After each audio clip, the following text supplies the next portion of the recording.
CCPO Lahore Umar Sheikh ने ज्यादती का शिकार खातून से माजरत कर ली। CCPO का कहना था, अगर मेरी गुफ्तगू से किसी की दिल आजारी हुई है तो मैं माफी चाहता हूँ। जी नाजरीन, आपको एक अहम खबर से आगाह करते चलें कि CCPO लाहौर उमर शेख की जानिब से ज्यादती का शिकार खातून से मुतल्लिक जो बयान उन्होंने दिया, इस पर माजरत की है और CCPO ने माफी भी मांग ली है। उन्होंने कहा कि अगर मेरी गुफ्तगू से किसी की दिल आजारी हुई है तो मैं माफी चाहता हूँ। मतलब या तासर नहीं था,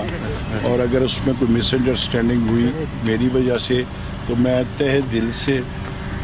अपनी बहन से जिसके साथ ज्यादती हुई है माजरत करता हूँ, और तमाम उन तबकात से कि जहाँ पर ये एक रंजोगाम या कैफियत गुस्से किया, कोई भी गलत मतलब या तासर नहीं था,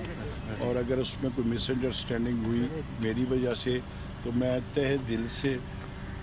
अपनी बहन से जिसके साथ ज्यादती हुई है माजरत करता हूँ, और तमाम उन तबकात से कि जहाँ पर ये एक रंजोगाम या कैफियत गुस्से किया।